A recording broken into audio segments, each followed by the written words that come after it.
इसलिए मैं 70 साल का होने के बावजूद भी अपनी पूरी मेहनत से भागदौड़ करता हूँ और कोशिश करता हूँ कि महीने में 15 से लेकर के 20 दिन मैं काम करूं और कभी कभी तो मैं 20 दिन से भी ज़्यादा काम करता हूं। आज़ाद समाज पार्टी ही एक ऐसी पार्टी है जो कि आगे भविष्य में जाकर के इस देश में हुक्मरान बनेगी। बाबा साहब के बाद मानवर कांशीराम साहब आए, मानवर कांशीराम साहब के बाद में भाई चंद्रशेखर आज़ाद ही आएंगे, ये प्रकृति का कहना है और आंकड़ों के आधार पर मैं आपको इस बात को सिद्ध करूंगा कि महापुरुष कभी भी बनाए नहीं जा सकते, महापुरुष पैदा होते हैं। कुंज बिहारी यादव। हाँ, कुंज बिहारी यादव जी हैं। मैंने भी उनसे बातचीत की। उनका आप कैसे देख पा रहे हैं? देखिए, देखिए अच्छा भीड़ स्क्रीन पर समर्थकों को देखने को मिल रहा होगा।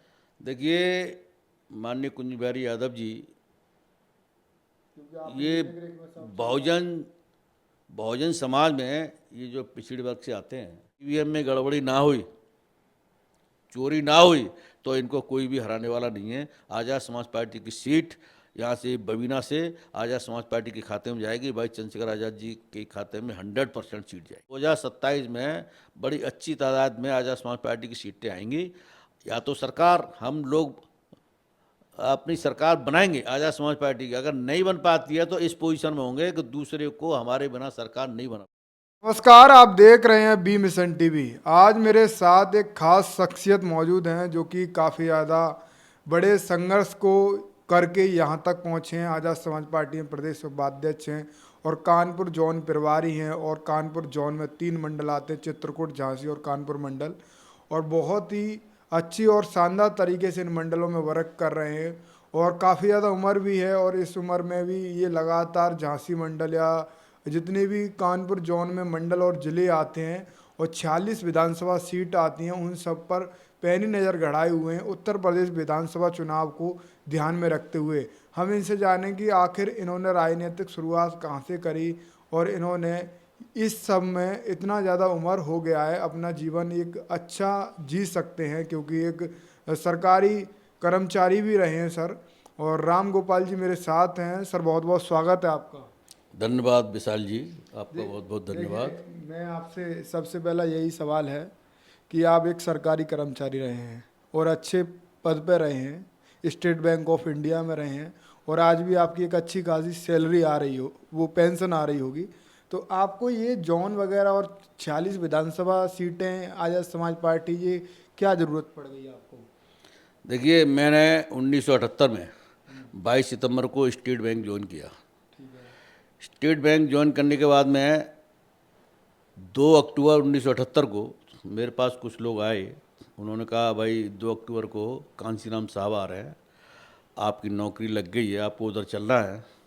तो उस समय मैं सीधा सीधा कॉलेज से आया था, पढ़ के आया था, मैं राजनीति के बारे में कुछ जानता भी नहीं था।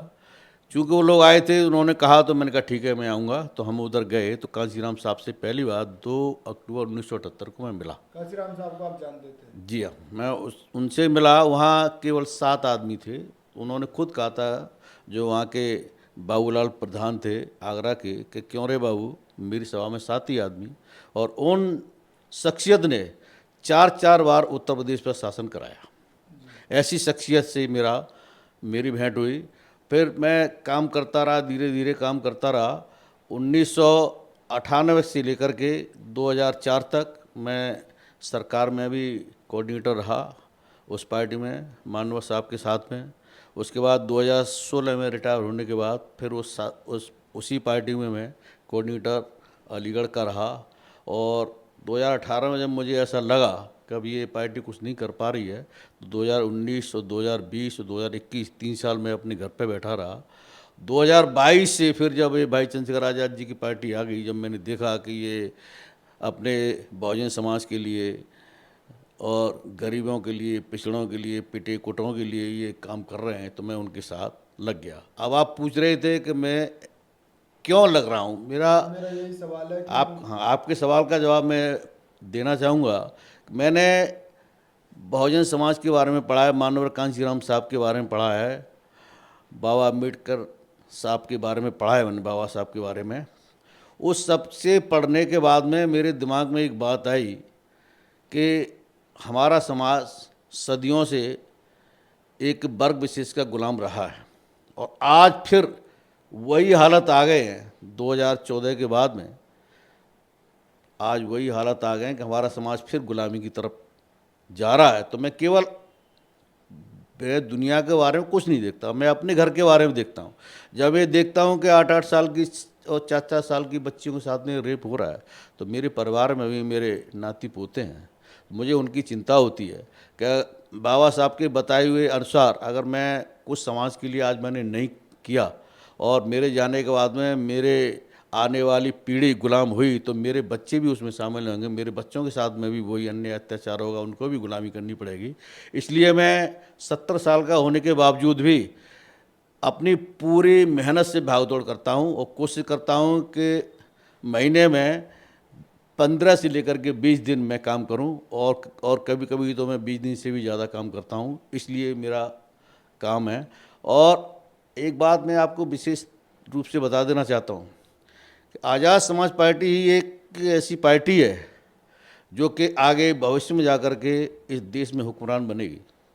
क्योंकि मैं प्राकृतिक आंकड़ों के आधार पर आपको ये सिद्ध करूंगा कि बाबा साहब के बाद मानवर कांशीराम साहब आए, मानवर कांशीराम साहब के बाद में भाई चंद्रशेखर आज़ाद ही आएंगे, ये प्रकृति का कहना है और आंकड़ों के आधार पर मैं आपको इस बात को सिद्ध करूंगा।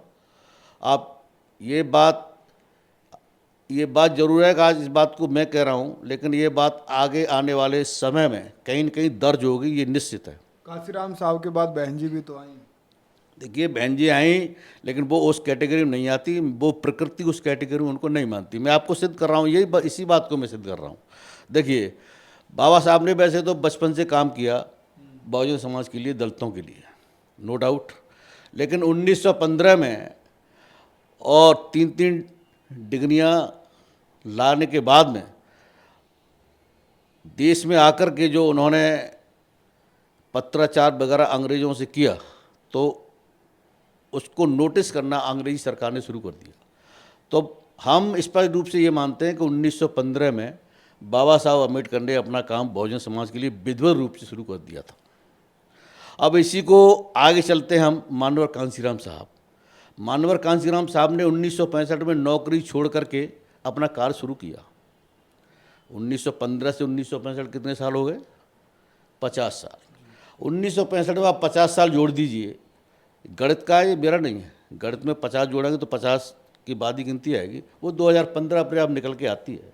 आप देखिए 2015 में प्रकृति ने अपने आप भाई चंद्रशेखर आज़ाद जी की भीम आर्मी बना करके तैयार कर दी। इसका मतलब प्रकृति ने बाबा साहब के बाद मानव कांशीराम साहब को चुना और कांशीराम साहब के बाद में भीम आर्मी के द्वारा भाई चंद्रशेखर आज़ाद जी को चुना। पहला सत्य। अब मैं आपको दूसरा सत्य बताना चाहता हूँ। देखिए मानवर कांशीराम साहब 1965 में आए, उससे पहले 1956 में बाबा साहब हमारे बीच से चले गए। 1956 चले गए, 1965 में हमारे बीच में मानवर साहब आए। कितने साल बाद आए? 9 साल बाद। 9 साल बाद आए ना। गणित है जो, मैं इसमें कोई अपनी या वैसी बात नहीं कर रहा। अब मानवर साहब 2006 में हमारे बीच से चले गए, उसमें 9 जोड़ दीजिए आप, कितने होते हैं? 2015 हो गए। बीमारी कब आई आपकी? 2015 में आई। प्रकृति बिल्कुल सही आंकड़े के हिसाब से चल रही है, उस पर फिट बैठ रहे हैं भाई चंद्रशेखर आज़ाद जी कि तीसरे जो होंगे भाई चंद्रशेखर आज़ाद जी ही होंगे। तीसरा बात और एक आंकड़ा मैं आपको देता हूँ, और आंकड़ा मेरा देखिए, बाबा साहब अम्बेडकर 1891 में पैदा हुए, मानवर साहब 1935 में पैदा हुए। कितना अंतर रहा? 1934 पैदा हुए, 34 पैदा हुए, 34 में पैदा हुए, कितना अंतर रहा? 42 साल का। 42 में 9 जोड़ दीजिए आप, 51, और 1935 में 51 जोड़ दिए, 1986 में भाई हमारे बीच में आगे पैदा हो गए। ये बहुत बड़े हमने प्राकृतिक आंकड़े बताए हैं। प्रकृति भाई प्रकृति आंकड़े और गणित के आंकड़े, मैं तो अपनी तरफ से नहीं आपसे कह रहा। तो 1986 में भाई आपके बीच में आ गए, और भाई आज पूरे जो है समाज को देख रहे हैं वो। तीसरा आंकड़ा और मैं आपको एक और बताता हूँ जो कि एकदम सत्य है कि महापुरुष कभी भी बनाए नहीं जा सकते, महापुरुष पैदा होते हैं। बाबा साहब अम्बेडकर की जगह एक बिहार के बहुत ही बड़े नेता रहे, नाम लेना उचित नहीं समझता कि उन्होंने भी समाज के लिए बहुत अच्छा कार्य किया। तो वो कांग्रेस ने उनको जा करके बाबा साहब अम्बेडकर के खिलाफ खड़ा किया और पूरी कोशिश की उन्होंने बाबा साहब अम्बेडकर की उस समय बहुत उल्टा सीधा भी कहा होगा, बुराइयाँ भी की, बनने की रेस में थे। रेस में भी थे वो, लेकिन बाबा साहब नहीं बन पाए क्योंकि महापुरुष बनाए नहीं जा सकते। कांग्रेस ने पूरा जोर लगा दिया कि उनको बाबा साहब के बराबर बना के तैयार खड़ा कर दे, लेकिन वो नहीं बन पाए। बाबा साहब रहे। इसी तरह ठीक इसी पैटर्न पर आप आ जाइए तो मान्यवर कांचीराम साहब के खिलाफ भी वही बिहार से एक और आदमी फिर आ गए, नारा भी लगाते थे, नीचे ये ऊपर वो। नाम ले दूंगा, अगर मैं पूरा नारा बताऊंगा तो नाम समझ जाएंगे, नाम किसी का लेना नहीं चाहता मैं। उनको भी दूसरी पार्टियों ने बहुत प्रयास किया। नाम क्यों नहीं लेना चाह रहे? कल के बराबर नहीं समझते या फिर? बिल्कुल नहीं लेना चाहिए किसी को नाम ले के, हम क्यों किसी को कोई अपने आप को बेइज्जत समझा या वो समझा, हम नहीं लेना चाहते। लेकिन सारा सारा आप देखिए, वो व्यक्ति भी बहुत मानवर साहब के विरुद्ध में रहा, बहुत प्रयास किया उसने, लेकिन मानवर साहब ही हैं। वो व्यक्ति भी आज के नहीं दिखाई पड़ रहे, नहीं दिखाई पड़ रहे। ठीक उसी तरह से भाई चंद्रशेखर आज़ाद जी के सामने भी एक राजकुमार को तैयार किया जा रहा है, राजकुमार को। राजकुमार कहाँ दिख रहे हैं? कहीं दिख रहे हैं? नहीं दिख रहे। राजकुमार कौन? आकाश सीधा सीधा नाम है, सब कुछ जानते हैं, राजकुमार ही हैं वो। उनको भाई वो ये कहते हैं कौन चंद्रशेखर, वो व्यक्ति ये बात कहते हैं कौन चंद्रशेखर, अपने आप को चंद्रशेखर बड़ा मानते हैं और राजघराने में पैदा हुए तो राजकुमार है वो। तो उनको जो है भाई चंद्रशेखर आज़ाद जी के बराबर खड़ा किया जा रहा है। तो पहले दो आदमी महापुरुष के बराबर नहीं आ पाए, आगे आने वाले समय में निश्चित बात मैं आपसे कह सकता हूँ भाई चंद्रशेखर आज़ाद जी का भी उनके बाद में महापुरुषों की गिनती में नाम होगा। देखिए, आप बहुत बड़ा दावा कर रहे हैं, पर इसी बीच मेरा एक सवाल जोड़ रहा हूँ कि आज हम झांसी में बैठे हुए हैं और आपने बबीना विधानसभा में एक कार्यकर्ता सम्मेलन किया और जिसमें यादव समाज से एक कैंडिडेट हैं जो शायद, नाम क्या हुआ इनका अगर मैं नाम भूल रहा हूँ तो? कुंज बिहारी यादव। हाँ, कुंज बिहारी यादव जी हैं। मैंने भी उनसे बातचीत की। उनका आप कैसे देख पा रहे हैं? देखिए, अच्छा भीड़ स्क्रीन पर समर्थकों को देखने को मिल रहा होगा। देखिए माननीय कुंज बिहारी यादव जी, ये बहुजन समाज में ये जो पिछड़े वर्ग से आते हैं, लेकिन मैं जब से इनके संपर्क में आया हूँ, जब से मैं इनके साथ रहा हूँ, तो मैंने ये देखा है कि वास्तविक रूप से जो पिछड़ी जातियाँ और दूसरी लोग हैं वो मनुवाद को मानते हैं, ब्राह्मणवाद को मानते हैं, पूजा पाठ या अर्चना जो भी करते हैं, लेकिन इनके अंदर इन्होंने खुद मुझे बताया कि 2016 से ये वाम शिविर में रहे हैं, जिसको कि आजकल बावन विश्राम जी चलाते हैं। मानवर कांचीराम साहब ने उसको 1978 में बनाया था, लेकिन दूसरे लोगों ने उसको रजिस्टर करा लिया। तो अब उसी के तहत इन्होंने 2016 से काम किया 2026 तक, इससे 2025 तक, बड़े लंबे समय तक। तो इनकी विचारधारा बिल्कुल एकदम महापुरुषों की जो विचारधारा है, मानव कांचीराम साहब की जो विचारधारा है, वाम शिव का जो पाठ है, उसके हिसाब से हो गई। तो ये सच्चे सिपाही बहुजन समाज के हैं। तो ये इसलिए हमने इनको चुना कि ये जीत के जाएंगे तो ये बहुजन समाज की सच्ची सेवा करेंगे। ये मनुवाद में आकर के या ब्राह्मण मत में आकर के ये इधर उधर ना तो बिकने वाले हैं, ना कहीं जाने वाले हैं, ना कहीं ये टूटने वाले हैं, क्योंकि इनके अंदर कूट कूट करके बहुजन समाज में जन्मे सभी संतों, गुरुओं, महापुरुषों की जो विचारधारा है, भावना है, वो भर गई है, घर कर गई है। तो इसलिए इनको हमने चुना है और इनकी स्थिति भी ऐसी अच्छी है, ये चुनाव भी बड़ी दमदारी से लड़ेंगे और मेरे ख्याल में करीब 2 महीने से ये पूरी तैयारी कर रहे हैं। मैं इससे पहले भी मार्च में 3 दिन यहाँ बबीना में रह कर के सेक्टर और बूथ का मैंने गठन किया था, मेरे साथ ये रहे थे। तो गांव-गांव में जा कर के अब तक एक राउंड इनका पूरा हो चुका है, हर गांव में जा कर के इन्होंने अपनी जो पैठ बना ली है। तो ये बहुत ही अच्छे प्रत्याशी हमारे साबित होंगे और मैं निश्चित तौर से कह सकता हूँ कि अगर ईवीएम में गड़बड़ी ना हुई, चोरी ना हुई, तो इनको कोई भी हराने वाला नहीं है। आज़ाद समाज पार्टी की सीट यहाँ से बबीना से आज़ाद समाज पार्टी के खाते में जाएगी, भाई चंद्रशेखर आज़ाद जी के खाते में 100% सीट जाएगी। देखिए बहुत बड़ी आपने बात बोली है। और देखिए आपके फेसबुक पेज के माध्यम से मुझे जानकारी मिली है कि आपका यहाँ बहुत सारा कई दिनों का कार्यक्रम है। तो वो क्या कार्यक्रम है, थोड़ा एक बार आप भी अवगत कराइए। मैंने पूरे महीने का कार्यक्रम बनाया, क्योंकि हमारे माननीय राष्ट्रीय अध्यक्ष जी ने ये कहा है कि हमारे हर बड़े पदाधिकारी को, चाहे वो प्रदेश का है, मंडल का है, जोन का है, 1 महीने में 20 दिन आप उसको करना है। तो मैंने 20 दिन का पूरा कार्यक्रम मैंने बनाया हुआ, आप उसको स्क्रॉल करके दिखा सकते हैं कार्यक्रम को। वो तो मैं जरूर दिखाऊंगा, पर इसमें आप करेंगे क्या इन 20 दिनों में? इन दिनों में मैंने अलग अलग जो है जिलों की विधानसभा चुन ली हैं। भाई के हमारे आदेश हैं कि एक बड़े पदाधिकारी को एक दिन में 3 गांव करने हैं, 3 मीटिंग करनी है, बड़े बड़े गांव में बड़े बड़ी मीटिंग करनी है, और उनमें बूथ की कमेटियाँ बनानी है। क्योंकि बूथ की कमेटी एक ऐसी कमेटी होती है जो कि हमारे कैंडिडेट को जिताने का काम करती है।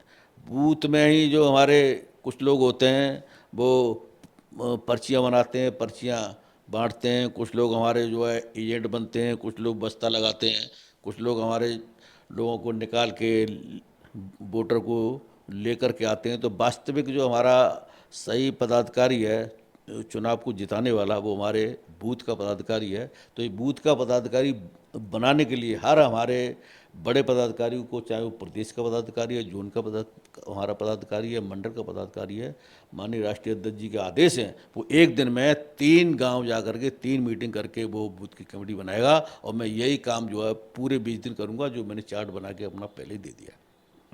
देखिए आप लगातार 20 दिन कह रहे थे कि मैं 20 दिन बाहर रहता हूँ और 10 दिन में रहता हूँ, अब 20 दिन का आपका फिक्स हो गया है। तो आपका जो जोन है मतलब 46 विधानसभा शायद अगर आप देख रहे हैं, तो उन विधानसभाओं में आपको कैसा लग रहा है माहौल? देखिए माहौल बहुत ही अच्छा माहौल है। अभी अभी आपने ये भी देखा होगा कि 13 जून से लेकर के और 13, 14, 15, 16, 17, 18 में दूसरे प्रोग्राम थे। 4 दिन का प्रोग्राम हुआ, हमारे कैंडिडेट बड़ी तादाद में पहुंचे। जहां भाई ठहरे हुए थे वीवीआईपी गेस्ट हाउस में, वहां का स्टाफ भी परेशान हो गया। सरकार के इशारे पर उन्होंने दूसरे दिन से हमारे लोगों को अंदर आना भी वर्जित कर दिया। तो हमारे लोग बाहर भी खड़े रहे, इंटरव्यू देते रहे। बड़ी भारी संख्या में इंटरव्यू हुए हैं और बहुत ही अच्छे अच्छे कैंडिडेट हमारे यहाँ आ रहे हैं। आईएएस भी आ रहे हैं, आईपीएस भी आ रहे हैं, रिटायर्ड जज भी आ रहे हैं, और अच्छे रिटायर्ड एमएलए भी आ रहे हैं, एमपी भी आ रहे हैं। हर तरह का प्रत्याशी भाई चंद्रशेखर आज़ाद जी के पास भी आ रहा है। तो आगे आने वाला समय आज़ाद समाज पार्टी का है। 100% आज़ाद समाज पार्टी के लोग जीत के आएंगे। देखिए सर, आप बहुत बड़े बड़े दावे कर रहे हैं और देखिए चुनाव में पीडीए जो कि समाजवादी पार्टी लेके चल रही है, पीडीए का नारा, यानी कि पिछड़े दलित अल्पसंख्यक लोगों को वो जोड़ेगी और बाबा साहब के संविधान को बचाएगी। यही नारा उन्होंने 2024 में दिया और 37 सांसद उन्होंने करीब जीते। क्या लग रहा है कि यह फार्मूला उनका दोबारा आप सक्सेस होने देंगे, या फिर असली पीडीए की लड़ाई कौन लड़ रहा है ये लोगों को समझा पाएंगे? देखिए जो पीडीए आप कह रहे हैं वो तो उनका परिवारी दल है। ये हम नहीं कहते, उनके समाज के लोग भी कहते हैं। जितने भी यादव समाज के लोग हैं, आप कहीं भी जाइए तो वो इसी बात को कहते हैं, भाई ये तो उनके परिवार का दल है। और अगर परिवार का दल नहीं होता तो एक क्षेत्र विशेष को छोड़ करके एटा है, मैनपुरी है, इटावा है, यहाँ के लोग उसमें क्यों होते हैं? खासकर उनके परिवार के लोग ही होते हैं। दूसरे और भी उत्तर प्रदेश के अंदर यादव है, वहाँ से कोई नहीं जीत के जाते। तो ये तो उनका परिवार ही है। और पिछड़े समाज का जो वो दावा करते हैं, वो खोखला दावा करते हैं। जहाँ कहीं भी पिछड़े समाज पर अगर कोई अन्य अत्याचार होता है वो कहीं दिखते ही नहीं है। चाहे उनके परिवार के लोगों के मुंह में पेशाब डाल दिया जाए, चाहे उनकी चुटिया खींच ली जाए, चाहे किसी की बहन बेटी के साथ में बलात्कार हो जाए, वो कहीं नहीं दिखते। और तो और उन जब वो गद्दी से उतरे, गद्दी से उतरने के बाद में जब उनकी गद्दी को, उनके घर को गाय के मूत्र से धोया गया, तब भी वो एक शब्द नहीं बोले। जब वो जो अपने मान सम्मान की रक्षा नहीं कर सकता तो वो दूसरे ने क्या करेगा? इस बात को पिछड़े समाज के लोग इस बात को समझ रहे हैं। तो वो नारा जो आप कह रहे हैं, जो इससे पहले वो नारा चला था, वो वास्तविक रूप से संविधान को बचाने के लिए जो आज़ाद समाज पार्टी ने अपने कैंडिडेट उसमें खड़े नहीं किए थे। आज़ाद समाज पार्टी ने छूट दी थी कि भारतीय जनता पार्टी को हराने के लिए जहाँ हाँ, संविधान को बचाने के लिए हमें वहाँ जाना है जो आदमी जीत रहा है। तो हमने 2 आदमी खड़े किए थे, एक हम सीट जीते, दूसरे हमारे 80-85 हज़ार वोट पड़े, बड़ा अच्छा वोट रहा हमारा। नेपाल बॉर्डर तक था वो सीट कवर नेपाल बॉर्डर तक था, वो आपको सब पता है, आप जो है सब जगह घूमते रहते हैं। तो जो पीडीए है वो तो उनका जो है दिखावटी उनका चेहरा है, नकली चेहरा है, और इस 2027 के बाद वो एकदम सामने आ जाएगा। उनको जो खास वोट बैंक था वो मुस्लिम समाज का वोट हुआ करता था, और मुस्लिम समाज आज देखिए, मैं आपको, आपने भी देखा, आप बहुत रहे वहाँ, भाई के साथ चुनाव में आप रहे, वहाँ का मुस्लिम समाज था, नगीना का जो मुस्लिम समाज था, वहाँ हम जब जाते थे, आप भी गए होंगे, तो वो ये कहते थे, देखो भाई, आप अपने दलितों को संभालिए, आप जो चमारों जाटों का वोट आप जो संभालिए, हमारा मुस्लिम समाज तो भाई का एहसानमंद है। सी एनआरसी में रहा तो हमारे भाई ने हमारे आकर के हमें बचाया, हमारे उसमें वो जो खड़े रहे, और जब जामा मस्जिद पर हुआ तब भी भाई सीढ़ियों पर आ गए। तो हम तो भाई के एहसानमंद हैं, हमारा तो मुस्लिम समाज का एक एक वोट जो भाई के लिए जाएगा, और वहाँ वोट गया, आपने देखा, और भाई जो है बड़ी तादाद में 1.5 लाख से ज़्यादा के अंतर से भाई उसको जीते। तो जो मुस्लिम समाज धीरे धीरे सारा का सारा जब आज़ाद समाज पार्टी के पास में आ जाएगा, तो उनके पास में जो उनका वोट है यादव समाज का, तो मेरे ख्याल में एक बेल्ट है, उसमें उनका थोड़ा सा वोट है, पूरे उत्तर प्रदेश में 4 या 5% वोट होगा, तो उनका तो कहीं जो विदा की नहीं आएंगे। ये तो बहुत सही रहा। पर हम एक दो सवाल और आपसे करेंगे। देखिए, अभी आप क्या देख पा रहे हैं आजाद समाज पार्टी का आने वाले 27 के चुनाव में भविष्य, और चंद्रशेखर आजाद जो दावा कर रहे हैं कि हम इस सत्ता, उत्तर प्रदेश की सत्ता की कुर्सी पर काबिज होंगे, ये कहाँ तक सही है? आपने सही पूछा है ये। जैसे आप भाई चंद्रशेखर आज़ाद जी की मेहनत को देख रहे हैं, आज से 2 साल पहले जो भाई के कार्यक्रम होते थे वो भी आपने कवर किए हैं, और ये भी आप कवर कर रहे हैं। उस समय में आज के समय में बहुत बड़ा फ़र्क है। पहले जो आते थे युवा वर्ग ही ज़्यादातर आता था, अब आप देख रहे हैं कि हमारे बहुत ही संभ्रांत, हमारे बहुत ही बुद्धिजीवी, बहुत ही जो प्रबुद्ध जन हैं, वो लोग बड़ी संख्या में आ रहे हैं, रैलियों में आ रहे हैं। मंडल की रैली करी हो हमने, चाहे हमने 3 मंडल की रैली की हो, उसमें सब में बड़ी तादाद में हमारे प्रबुद्ध जन आ रहे हैं, और वोट जो प्रबुद्ध जनों के कहने पे ही लोग डालते हैं। घर में घर का मुखिया जो कहता है उसके हिसाब से सारे लोग वोट डालते हैं। बस्ती में जैसा कोई आदमी ज़्यादा सम्मानित होता है, उसके कहने पर बस्ती के लोग वोट डालते हैं। वो सारे सारे लोग भाई चंद्रशेखर आज़ाद जी के साथ में आ रहे हैं, ये किसी से छिपा नहीं है, तो सारे सारे लोग हैं, इसीलिए सारे लोग परेशान हैं। भारतीय जनता पार्टी भी परेशान है, समाजवादी पार्टी भी परेशान है, कांग्रेस का तो कोई वजूद उत्तर प्रदेश में है ही नहीं। तो ये बिल्कुल स्पष्ट है कि 2027 में बड़ी अच्छी तादाद में आज़ाद समाज पार्टी की सीटें आएंगी।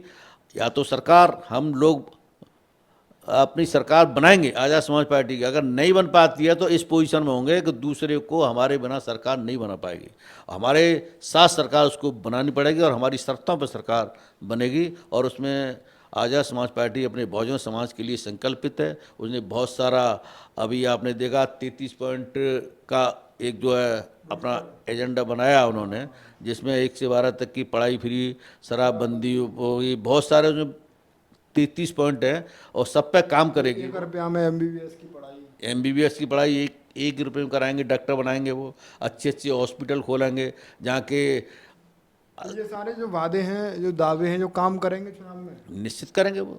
ये दाव देखिए, सच में करेंगे या आप ऐसे एक ही? नहीं, अगर भाई मुख्यमंत्री बनते हैं तो पहली मीटिंग में इसमें से बहुत सारे एजेंडे पूरे कर दिए जाएंगे, निश्चित, ये भाई ने कहा है। और भाई जो आप जो कहते हैं वो पूरा करते हैं, इस बात को हमारे सारे पत्रकार जानते हैं, आप ही नहीं, सारे सारे पत्रकार इस बात को बड़ी बात जानते हैं। भाई चंद्रशेखर आज़ाद जी जो कहते हैं उसको पूरा करते हैं, तो पहले मीटिंग में ही बहुत सारी बातें पूरा कर देंगे, और बाकी धीरे धीरे करेंगे। मान लो अगर सरकार हमारे सपोर्ट से बनती है, तो अब हम उनको इस बात के लिए मजबूर कर देंगे कि गरीबों के हित में जो भी हमारा एजेंडा है उसको वो लागू करें, और उनको करना पड़ेगा। हम झांसी में हैं और उत्तराखंड की धरती पर एक बड़ी घटना घटित हुई। केतनलाल हत्याकांड में सांसद चंद्रशेखर आजाद उस परिवार से मिलने जा रहे थे, मेरठ में भी गए थे, पर तब भी उनको खींचातानी करी गई। और इस बार उत्तराखंड की पुलिस ने तो इतनी ज़्यादा खींचातानी कर दी कि उनकी शर्ट तक फाड़ दी है। और इसी बीच सांसद चंद्रशेखर आजाद कहते हैं कि मेरे हाथों में कील ठोक दो, मतलब पैरों में कील ठोक दो, पर हम रोकने वाले नहीं हैं। तो ऐसा उनका बयान आप कैसे देख रहे हैं, और ये पीड़ा आप कैसे देख रहे हैं? देखिए, मैंने अभी 4 पॉइंट के माध्यम से ये सिद्ध किया था कि वास्तविक रूप से बहुजन समाज के जो हितैषी हैं, बाबा साहब अम्बेडकर, मानव कांशीराम साहब के बाद में अगर कोई है तो भाई चंद्रशेखर आज़ाद जी हैं। और वो खुद इस बात को कहते हैं, मेरे लहू का आखिरी कतरा तक इस समाज के लिए है।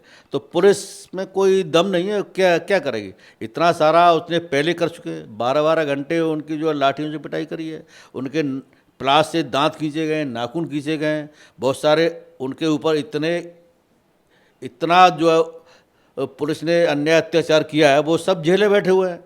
अब तो वो एक ही बात कहते हैं कि बहुजन समाज के लिए मैं पैदा हुआ हूँ और बहुजन समाज के लिए ही मैं मरूंगा। तो पुलिस कुछ भी करे, कपड़े फाड़े, उनके हाथों में कीले ठोंक दे, पैरों में कीले ठोंक दे, वो तो समाज के लिए समर्पित है। आपको ये पीड़ा नहीं होती? देखिए इतना अत्याचार होता है, शर्ट फाड़ दी जाती है, छाती में घूंसा वगैरह भी मार दिया जाता है, हाथ पैर रोक लिए जाते हैं, तो ये मैं लगातार वीडियो में दिखता भी है, तो आपको पीड़ा नहीं होती इस चीज़ की? पीड़ा तो हमें इससे भी होती है और अपना इतिहास पढ़ा है उससे भी होती है। हमारे हमारे जो है पूर्वज हैं, उनके साथ में भी जाने कितने कितने अन्य अत्याचार होते थे।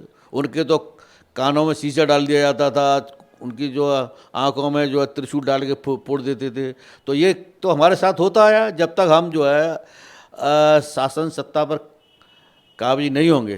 बाबा साहब अम्बेडकर ने जो कहा है कि सत्ता वो मास्टर चाबी जिससे सारे रास्ते खुलते हैं, जब तक वो चाबी हमारे हाथ में नहीं आएगी तब तक ये लोग करते रहेंगे। और उस चाबी के लिए हम लोग प्रयासरत हैं, और एक दिन वो चाबी हमारे हाथ में आएगी निश्चित आएगी। देखिए बहुत सारे सांसद हैं सत्ता की गोद में जाके बैठे हैं, अच्छी सुख सुविधा पा रहे हैं, और उनकी जो पार्टी के जो लोग हैं, छोटे छोटे दल हैं, राजभर पार्टी या अनुप्रिया प्लेट और भी बहुत सारी पार्टियां हैं, उनके कार्यकर्ताओं को अच्छा वीआईपी कल्चर मिल रहा है, एकदम बढ़िया प्रोटोकॉल मिल रहा है।